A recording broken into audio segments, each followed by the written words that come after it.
Dans les papiers de mon oncle, que je suis en train de trier, suite à sa disparition, j'ai trouvé des lettres, des colis, des carnets. Et il me semble important de le documenter et de ne pas le laisser pour moi seul. J'essaierai, de loin en loin, de faire un point d'étape dans ce que je trouve. Peut-être que ça vous intéressera. Parce que face à ça, je suis un peu désemparé. Aujourd'hui, je voudrais commencer par la lettre que j'ai trouvée, qui a commencé, qui m'a mis le doute, qui m'a un peu interpellé.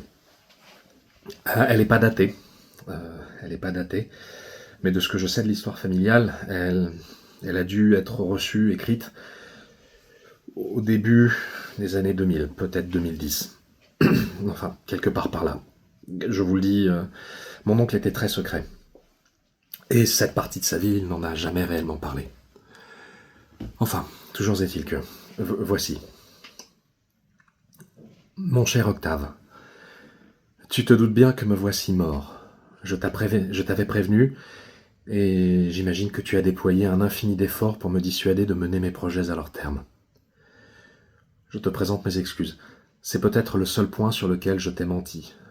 Celui-ci est mon passé, que je t'ai caché, tu le sais très bien. Peut-être cela te rassurera de savoir que cette dissimulation et cette détermination étaient de plus en plus difficiles à tenir au fur et à mesure que tu prenais cette place dans ma vie.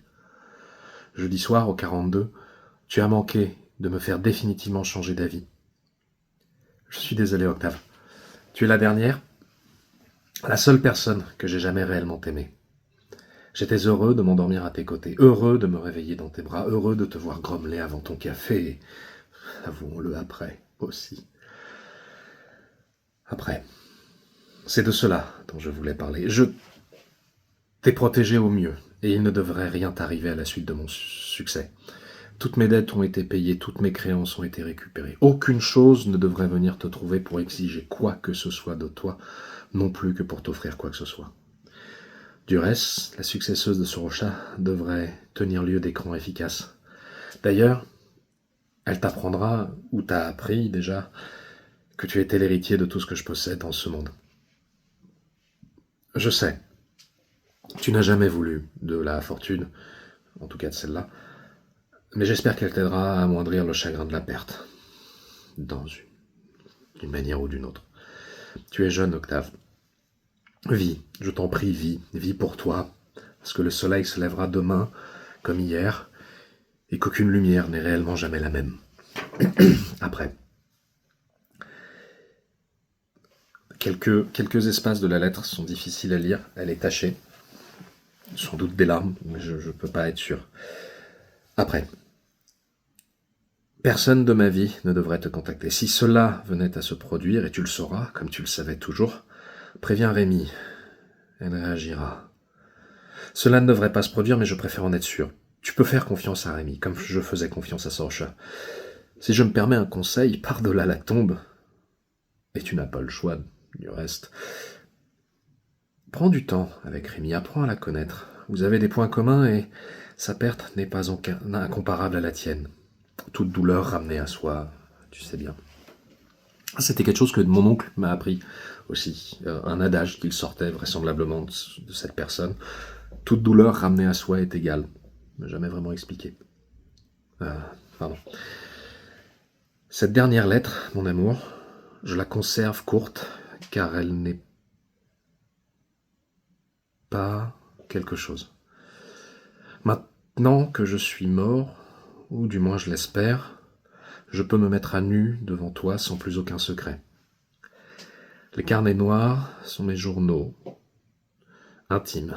Les bleus et jaunes s'intéressent à la vie quotidienne et à des observations variées. Les blancs sont mes velléités de travaux scientifiques. Mon oncle m'a légué les noirs. Les autres, je ne les ai pas. Les clés, sont celles de la demeure au nord-ouest d'Inverness. Tu trouveras, si tu désirais y aller, les doubles des diverses propriétés familiales. Tu y trouveras surtout la bibliothèque. Elle t'appartient. Que tu lises les ouvrages qui s'y trouvent ou que tu décides de les brûler est un choix qui t'appartient aussi. La seule chose que tu ne puisses pas faire est de les vendre. Tenterais-tu de le faire que Rémi s'emporterait acquéreuse sur les fonds de fonctionnement du domaine et les détruirait? Ces livres ne sont que pour tes yeux et ceux de qui tu jugeras capable de les regarder. Souviens-toi que je t'aurais confié ma vie et que je t'ai toujours implicitement refusé cet accès. Je sais que tu feras ce qui est bien, quel que soit ce bien. Il faudrait que je regarde combien ça coûte un billet d'avion vers Inverness. Les clés sont là. Que tu lises ou non mes carnets ne me regarde pas. Sache qu'ils contiennent des questions, pas de là celles que tu me posais parfois, et des réponses qui sont autant de cauchemars. Je n'espère plus rien, seulement ceci. Tu fus, dans ma vie dévouée, une joie et une bonté sans pareille. Les jours et les nuits ne furent jamais si merveilleux que quand tu étais là. Même la cendre avait le goût de miel grâce à toi. Ce que j'essaie de dire, maladroitement, c'est que tu n'y es pour rien. Ma fin ne te doit rien. Je t'en supplie, vis, vis. Et quoi que tu entendes, ne viens pas me chercher. Pour toujours à toi, Carter. Ce Carter, je ne le connais pas. Mon oncle m'en a jamais parlé. Et... Enfin voilà. Prochaine fois, j'essaierai de trouver des papiers de la disparition. Il faut que j'avance dans la lecture des carnets. Ça semble la chose à faire aujourd'hui. 10 décembre 2025.